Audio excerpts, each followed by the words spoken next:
Well, consistency is not exactly Donald Trump's thing. And so Donald Trump has more than one way of expressing how, say, terrified he is. He might fly into obsessive, relentless social media postings about the thing he's terrified about.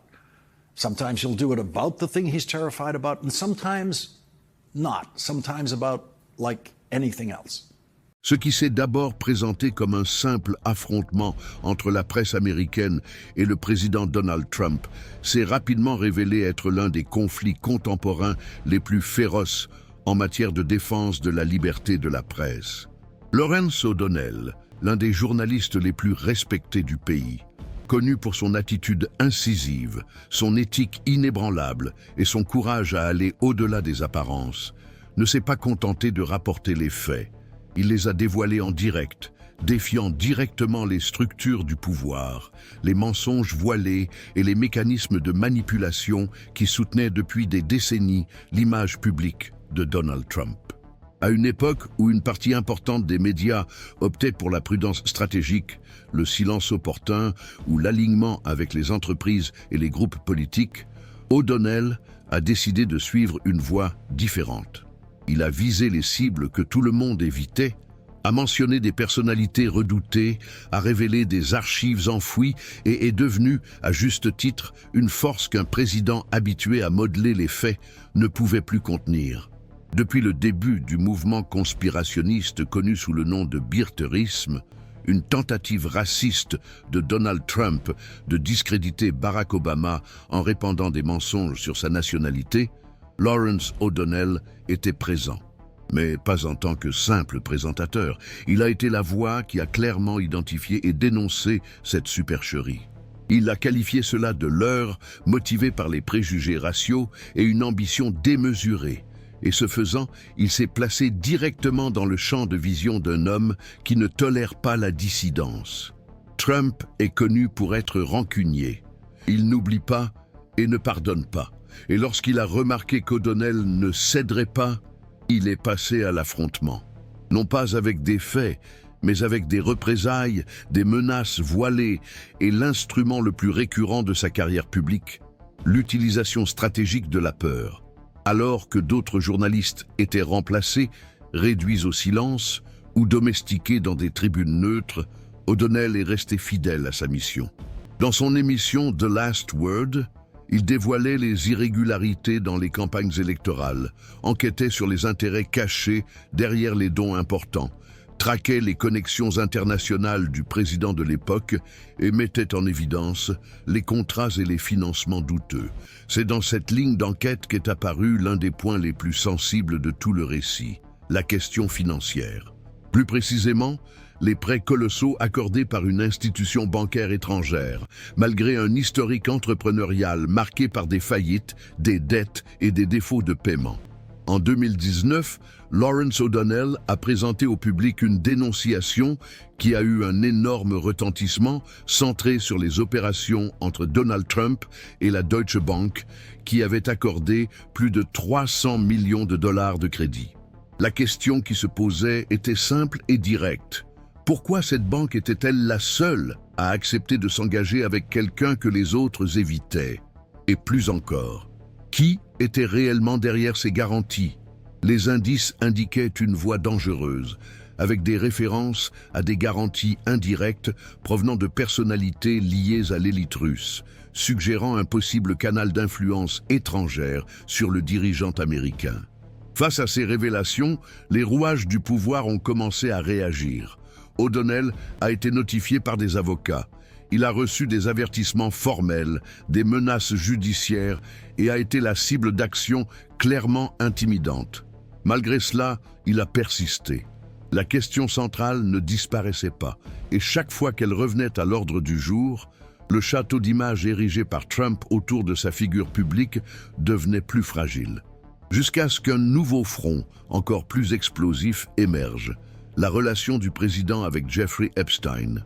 Dans un contexte où des personnalités puissantes paniquaient rien qu'en entendant parler du scandale impliquant Epstein, O'Donnell est allé plus loin. À l'aide de registres de vol, d'archives publiques, d'anciennes déclarations et d'une base de documents recueillis par des journalistes indépendants, il a reconstitué un réseau de preuves gênantes qui indiquaient la proximité entre Trump et Epstein. Il s'agissait de voyages en avion privé, de présence commune à des fêtes à Palm Beach, de liens avec Ghislaine Maxwell et même d'éloges enregistrés dans lesquels Trump décrivait Epstein comme quelqu'un de fantastique et mentionnait ses préférences pour les femmes très jeunes.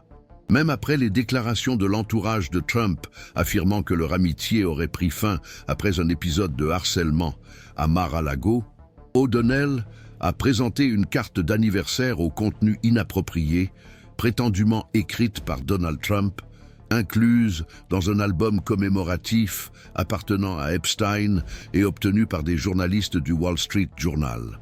La divulgation de ces informations a suscité une réponse furieuse.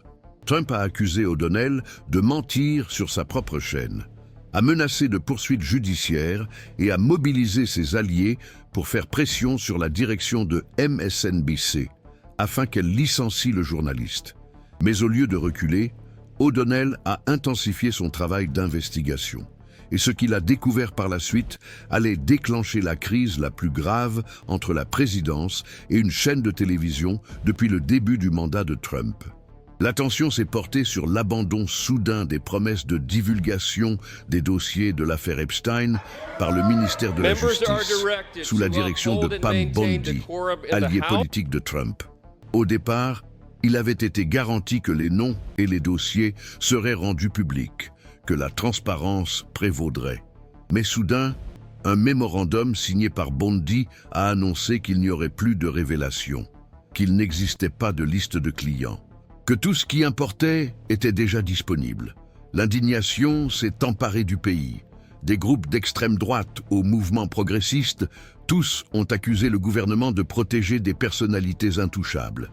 Le rejet parmi la base la plus radicale de l'électorat a augmenté de 8 points de pourcentage. Le mal était fait. Et pour aggraver encore les choses, O'Donnell a consacré une édition entière de son émission à détailler ce recul. Il a présenté une chronologie, diffusé des extraits de vidéos anciennes, inclus des scènes de la fête controversée de 1992 à Mar-a-Lago, repris des déclarations de Trump sur Epstein et rappelé le contenu troublant de la carte d'anniversaire. Il ne s'est pas contenté de suggérer. Il a mis à nu le système de coercition et de silence qui entourait l'un des hommes les plus protégés de l'histoire politique récente. C'est à ce moment de l'émission que des milliers de téléspectateurs ont laissé des commentaires émus, remerciant quelqu'un qui osait briser le cercle de la peur de les représenter et de les informer, enfin. Si vous êtes arrivé à ce stade de la vidéo et que vous pensez que ce type de journalisme a encore de l'importance, c'est le moment de vous joindre à cette aventure. Abonnez-vous dès maintenant à la chaîne. Il ne s'agit pas seulement d'appuyer sur un bouton, c'est une prise de position. Un geste de résistance, car tant qu'il y aura des gens pour révéler ce que tant d'autres tentent de cacher, il y aura encore de la place pour la vérité. Partagez cette vidéo, faites entendre votre voix. Peu après cet épisode, Donald Trump est apparu dans l'une de ses émissions sur Truth Social pour lancer une nouvelle attaque contre O'Donnell. Il l'a accusé de répandre des mensonges, l'a qualifié d'ennemi du peuple et a suggéré que la chaîne MSNBC se voit retirer sa licence. Le détail, connu des experts, est que cela est légalement impossible. Les chaînes telles que MSNBC ne fonctionnent pas sous licence publique, ce qui rend cette menace non seulement infondée, mais symptomatique du type d'autoritarisme que O'Donnell dénonce depuis des années. La réaction a été immédiate. Des institutions telles que l'ACLU et le Comité pour la protection des journalistes ont condamné les déclarations du président comme étant des tentatives évidentes de museler la presse. Les médias de plusieurs pays ont utilisé la même expression pour qualifier le discours de Trump, attaque autoritaire. Mais une fois de plus, Lawrence O'Donnell n'a pas reculé. Le lendemain soir, il a ouvert son émission par une phrase qui restera dans l'histoire de la télévision américaine. « Le président veut me faire taire. Eh bien, me voici, en direct, une fois de plus. » Au cours des 45 minutes de l'émission, Il a réfuté une à une les accusations, présenté des extraits de la Constitution, comparé la rhétorique de Trump à celle des régimes oppressifs et renouvelé publiquement son engagement en faveur d'un journalisme indépendant. L'émission a battu tous les records d'audience. Plus de 4 millions de téléspectateurs l'ont regardé ce soir-là. Sur les réseaux sociaux, en particulier sur Twitter, le nom d'O'Donnell figurait parmi les sujets les plus commentés dans des pays comme les États-Unis, le Canada et le Royaume-Uni. Il ne se contentait pas de résister. Il était devenu un symbole. À chaque nouvelle offensive lancée par Donald Trump, l'image de Lawrence O'Donnell prenait une dimension qui dépassait celle d'un simple présentateur de télévision. Il devenait une sorte de phare pour tous ceux qui croyaient encore au journalisme comme dernier rempart contre l'autoritarisme. En coulisses, cependant, la pression s'intensifiait. Des informations provenant de l'intérieur de la chaîne ont révélé que des dirigeants de MSNBC étaient directement sollicités par des personnalités proches des hautes sphères de la présidence. L'un de ces contacts, selon des fuites internes, aurait été établi par Donald Trump lui-même, qui exigeait le licenciement immédiat de O'Donnell et l'interruption totale de l'émission The Last Word. Le message était clair. Soit la chaîne mettait un frein à la liberté éditoriale de ses enquêtes, soit elle s'exposait à des représailles sans précédent de la part des institutions gouvernementales. L'étau se resserrait dangereusement. Mais face à cela, O'Donnell n'a pas cédé. Au contraire, il a redoublé de détermination. Au sein de la chaîne, son nom était désormais murmuré avec respect, presque avec révérence. Il était considéré comme quelqu'un qui avait franchi le point de non-retour, quelqu'un qui refusait toute capitulation, et plus encore, quelqu'un qui refusait de laisser la peur dicter ses paroles. Alors que des suggestions internes préconisaient un ton plus neutre, un langage plus diplomatique et des scripts révisés par des équipes juridiques, O'Donnell rejetait chacune de ces concessions. Il exigeait que son texte reste intact, qu'aucune ligne ne soit supprimée et que son enquête soit diffusée exactement telle qu'elle avait été rédigée. La direction de la chaîne, prise en étau entre les pressions politiques, les exigences des actionnaires et les avertissements des services juridiques, a dû faire un choix: suivre la voie du silence pour préserver ses relations institutionnelles ou défendre la vérité et en assumer les conséquences. Le choix a été fait, ils sont restés avec O'Donnell. Cette décision, bien que risquée, a donné lieu à quelque chose de surprenant. L'audience de The Last Word a augmenté de manière exponentielle. L'émission a commencé à dominer l'audience nocturne dans plus de 20 États. Des millions de téléspectateurs se sont branchés dans l'espoir d'assister à des révélations, de voir des affrontements courageux, de suivre des preuves concrètes et surtout de se rendre compte qu'il y avait encore quelqu'un prêt à poser les bonnes questions. Le journalisme, considéré par beaucoup comme moribond, renaissait avec force aux heures de grande écoute. Mais cela a également attiré de nouvelles représailles. Les attaques de Trump se sont intensifiées. À chaque événement public, rassemblement ou publication, il utilisait son espace pour discréditer Lawrence O'Donnell. À une de ces occasions, il a publiquement accusé MSNBC de conspirer contre le processus électoral, affirmant que la chaîne représentait une menace pour l'intégrité du pays et suggérant que ses activités soient suspendues pour une durée indéterminée. Le public a réagi par des applaudissements. Mais en dehors de cet environnement contrôlé, la réaction a été différente. Des experts en droit des médias ont qualifié ce discours de tentative explicite de censure. La presse internationale a relayé la menace. Et O'Donnell, une fois de plus, ne s'est pas caché. Il est passé à l'antenne et a réfuté chaque accusation, documents à l'appui, données concrètes et références historiques à des régimes qui, dans le passé, avaient tenté de museler la presse. Ce jour-là, il n'a pas seulement rempli son rôle de journaliste, il a marqué une époque. Au Congrès, les effets de l'escalade se sont également fait sentir. Les parlementaires, y compris les membres du Parti républicain, mécontents de la direction prise par le gouvernement, ont commencé à exiger des explications du ministère de la Justice concernant d'éventuelles ingérences dans les enquêtes menées par des médias indépendants. Le nom d'O'Donnell a commencé à apparaître dans les discours en séance plénière. Les universités ont organisé des conférences sur l'affaire. Des organisations civiles ont publié des communiqués publics pour le défendre. Et, petit à petit, le journaliste qui ne faisait que poser des questions est devenu la cible privilégiée d'une administration en conflit direct avec le principe de transparence. Mais Lawrence n'était pas naïf. Fort de ses années d'expérience en tant que conseiller au Sénat et scénariste acclamé de l'une des séries les plus respectées sur la politique américaine, il comprenait le fonctionnement des rouages institutionnels. Il savait où se trouvaient les failles. Il comprenait les astuces de la manipulation discursive et surtout, il connaissait le poids de chaque mot qu'il prononçait devant les caméras. C'est pourquoi il ne perdait pas de temps en détours. Il allait droit au but. Dans les semaines qui ont suivi l'offensive présidentielle, O'Donnell a approfondi ses enquêtes sur les finances obscures de Trump, a apporté de nouvelles informations sur ses relations avec la Deutsche Bank, a détaillé les garanties interdépendantes et a élargi sa couverture sur l'utilisation stratégique de la désinformation. Dans l'une des éditions les plus regardées de l'année, il a révélé que le cabinet présidentiel avait envoyé des mémos confidentiels aux agences de régulation, leur demandant de compliquer l'accès aux données publiques pour les journalistes considérés comme des adversaires. Il ne s'agissait pas d'ordres explicites, mais d'instructions déguisées en routine bureaucratique, invisibles dans les registres, mais évidentes dans leurs conséquences. Dans le même temps, des indices ont commencé à apparaître selon lesquels les demandes faites par l'équipe d'O'Donnell, sur la base de la législation sur l'accès à l'information, étaient systématiquement classées sans justification.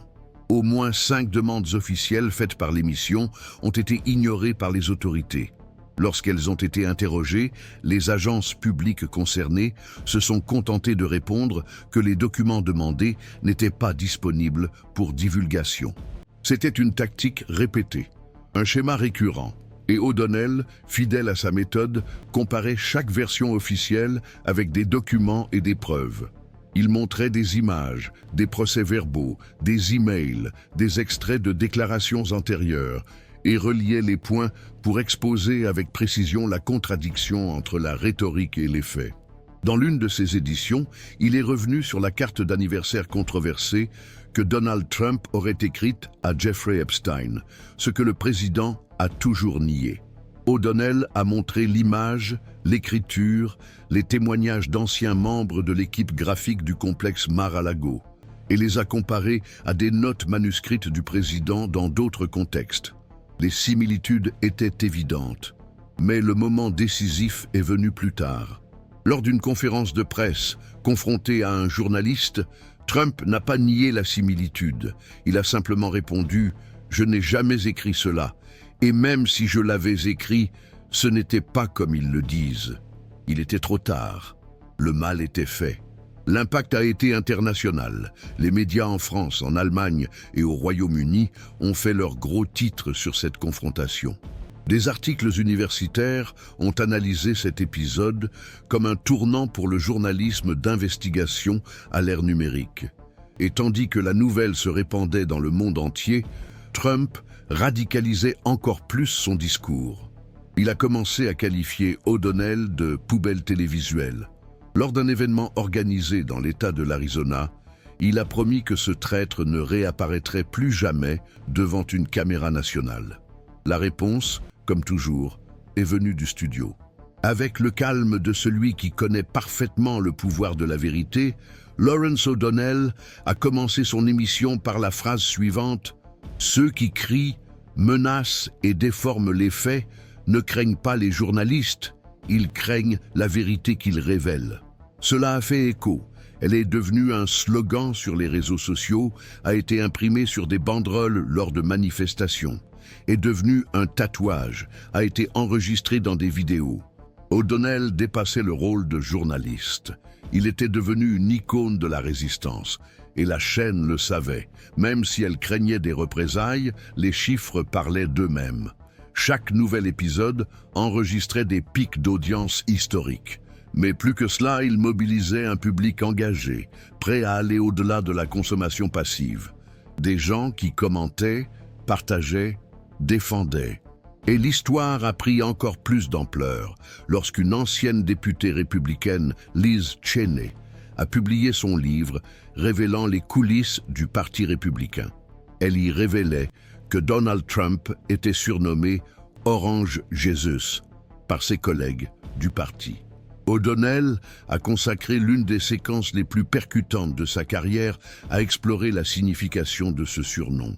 Elle a montré comment le culte de la personnalité avait envahi le Congrès, a comparé les comportements parlementaires à d'anciens rituels de soumission institutionnelle et a montré des images de membres du Congrès riant entre eux en répétant le surnom avant de se plier, quelques minutes plus tard, aux ordres présidentiels.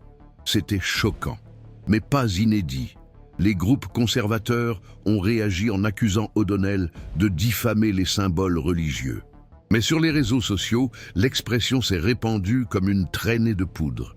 À chaque nouvelle révélation, l'image soigneusement construite par Trump se fissurait un peu plus.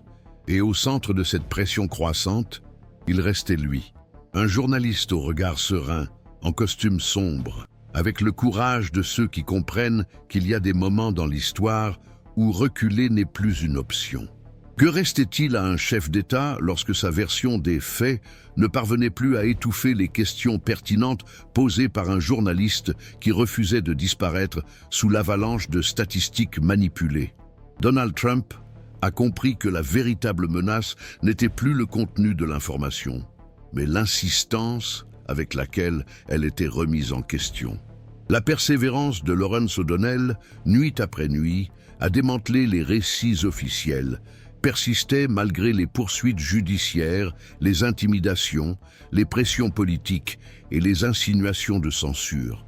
Au début du mois de mai, O'Donnell a prononcé en direct une phrase qui allait devenir historique. « Donald Trump ne craint pas la presse. Il craint la vérité que seule la presse ose encore révéler. » Cette déclaration s'inscrivait dans le contexte d'un nouveau chapitre révélé par des documents confidentiels divulgués par le service juridique de la Maison-Blanche elle-même. Des mémos internes demandaient à des organismes tels que la Commission fédérale des communications et le ministère de la Justice de surveiller discrètement les journalistes considérés comme hostiles et recommandaient des analyses juridiques afin de restreindre leur accès aux conférences de presse et aux sources publiques. Il ne s'agissait ni d'une loi ni d'un acte officiel, c'était pire. Une directive technique rédigée de manière neutre, mais avec l'objectif clair de semer la peur sans laisser de traces explicites. O'Donnell n'a pas seulement rendu ces informations publiques, il les a lues à l'antenne, confrontant chaque directive aux déclarations de Trump lui-même sur la liberté de la presse. Il a exposé les incohérences, alerté sur les risques et exigé publiquement que le Congrès ouvre une enquête officielle sur l'utilisation abusive des agences de régulation pour intimider les journalistes. Au départ, le silence a prévalu, étouffé par la polarisation ambiante. Mais progressivement, les législateurs ont commencé à réagir. Le débat a dépassé le cadre des chaînes câblées pour atteindre les universités, les éditoriaux des journaux et les débats internationaux sur la liberté d'expression. Les juristes ont commencé à tirer la sonnette d'alarme. Nous étions face à l'ébauche d'une politique de persécution institutionnalisée contre les voix dissidentes. Et au centre de ce scénario se trouvait O'Donnell, diffusant son émission avec la même détermination, même s'il savait que ces mouvements étaient surveillés par des autorités disposant d'un grand pouvoir et d'une faible tolérance à la critique. Au lieu de reculer, il a conclu l'une des éditions les plus marquantes par la déclaration suivante. « Lorsque l'État craint l'information, c'est parce qu'il ne se fait plus confiance lui-même. » Mais ce n'était pas seulement dans le domaine institutionnel que cet encerclement se construisait. L'environnement virtuel devenait tout aussi hostile. Des robots programmés ont commencé à cibler les publications liées à The Last Word et les plateformes ont détecté des pics d'activité anormaux chaque fois qu'O'Donnell diffusait des enquêtes liées au président. Commentaires agressifs, fausses accusations, tentatives de démonétisation, tout semblait faire partie d'un même effort, disqualifié, usé et isolé. L'idée était de présenter le journaliste comme un extrémiste, un sensationnaliste, quelqu'un qui dépassait les limites du raisonnable. Ce que personne n'avait prévu, c'est que ce bombardement produirait l'effet inverse. Il révélait un public plus engagé, prêt à protéger cet espace comme un refuge de lucidité au milieu de la désinformation. À chaque attaque, de nouveaux soutiens apparaissaient. Les phrases prononcées par O'Donnell sont devenues virales sous forme de hashtags. Des extraits de ses discours ont été traduits en plusieurs langues et des chaînes indépendantes ont reproduit ces enquêtes avec des analyses complémentaires. Puis est venue l'édition qui allait complètement changer la donne. Dans une émission spéciale, diffusée en dehors des heures habituelles, O'Donnell a divulgué des documents confidentiels fournis par une source liée à l'ancienne équipe juridique de la présidence. Ces pages prouvaient que des parties importantes du rapport sur les connexions financières internationales de Trump avaient été intentionnellement dissimulées avant leur divulgation publique. Les sections supprimées mentionnaient directement des sociétés fictives situées dans des pays d'Asie centrale, fondées pendant le premier mandat, ayant des liens indirects avec des contrats de lobbying associés à des membres de la famille du président. L'impact a été immédiat. Des organisations civiles ont demandé des explications. Des sénateurs ont convoqué des sessions d'urgence. Trump a répondu comme toujours, par des attaques agressives. Lors d'un nouveau rassemblement, il a qualifié O'Donnell de traître à la patrie, a déclaré qu'il devrait être jugé pour trahison et a insinué que les médias devaient apprendre à respecter l'autorité. Ces paroles ont eu un fort retentissement, car ce à quoi la nation était confrontée n'était plus un conflit entre un homme politique et un présentateur, mais le reflet de ce que devenait la démocratie dans le pays. Et c'est précisément là que se révèle la véritable ampleur de la crise. Car contrairement à ce que beaucoup supposent, cette bataille ne se limite pas aux studios de télévision ou aux pages des éditoriaux. Elle se reflète dans la vie quotidienne de millions de citoyens qui se sentent écrasés par des versions uniques, qui ne reconnaissent pas leur réalité dans les discours officiels, qui savent que quelque chose ne va vraiment pas, mais qui ne trouvent pas où chercher des réponses. Lawrence O'Donnell est devenu un symbole parce qu'il ne s'est jamais caché sous le masque de la neutralité lorsque c'était la vérité elle-même qui était en jeu. Il a choisi de suivre la voie de l'enquête, de la dénonciation et de la révélation des faits, même si cela lui coûtait son image, son confort et sa sécurité. Son visage fatigué, sa voix directe, sa façon de regarder la caméra sans détour ont créé un lien authentique avec le public. Car au fond, tout le monde comprenait. Si même lui était réduit au silence, alors n'importe qui pouvait être le prochain. Et cette prise de conscience a déclenché une vague de solidarité qui échappait au contrôle du président lui-même. Des soutiens sont venus de secteurs inattendus. D'anciens reporters de Fox News, des juristes conservateurs, des militants non partisans et des professeurs de diverses universités ont pris position. Même sans coordination préalable, ils ont déclaré que, quelle que soit leur affiliation politique, ce qu'ils voyaient était une campagne coordonnée visant à éliminer le journalisme critique. Le sujet a dépassé les frontières. Des forums mondiaux sur la liberté de la presse ont commencé à utiliser O'Donnell comme étude de cas. Des documentaires ont vu le jour, des livres ont commencé à être publiés. Mais il ne s'est pas laissé éblouir. Il a gardé le même ton, sans célébration, sans triomphalisme, seulement avec la conviction de continuer. Comme il l'a lui-même déclaré, faire du journalisme, ce n'est pas gagner des débats, c'est empêcher la vérité de disparaître. Et nous arrivons ainsi au présent, à un carrefour national avec 3 chemins, aucun d'entre eux n'étant confortable. Dans le premier, l'exécutif parvient à instaurer un climat institutionnel de peur, marquant le début d'une ère d'autocensure où les journalistes s'autocensurent avant d'écrire. Dans la deuxième, le pouvoir législatif réagit fermement, approuve des lois de sauvegarde de l'activité journalistique et délimite clairement les pouvoirs du président sur les médias. Dans la troisième, l'impasse persiste, instaurant une routine de relativisation de la vérité et normalisant l'hostilité envers ceux qui osent remettre en question. Et dans ce scénario, il y a un élément décisif, vous. Oui, vous qui regardez, qui réfléchissez, qui partagez. Car l'avenir de la liberté d'expression ne dépend pas seulement de ceux qui légifèrent ou gouvernent. Il repose également sur les choix quotidiens de chaque citoyen. Chaque fois que vous décidez de diffuser un contenu sérieux, de remettre en question des versions simplistes ou de soutenir ceux qui risquent leur intégrité pour informer, vous contribuez à écrire ce chapitre de l'histoire. Cette vidéo n'est pas seulement un reportage de plus, c'est un témoignage. C'est la preuve qu'il existe encore des voix qui affrontent le pouvoir avec responsabilité et courage. Si cela résonne en vous, si vous croyez aussi que la vérité mérite d'être protégée même lorsqu'elle dérange les puissants, alors ne laissez pas ce contenu disparaître. Aimez-le maintenant, abonnez-vous à la chaîne, envoyez-le à quelqu'un qui a besoin de savoir que la vérité trouve encore ceux qui la portent sur leurs épaules. Car tant qu'il y aura des gens pour parler, il y aura des gens pour écouter. Et tant qu'il y aura des gens pour écouter, il y aura de l'espoir. Merci de faire partie de cela. Vous faites partie de cette histoire.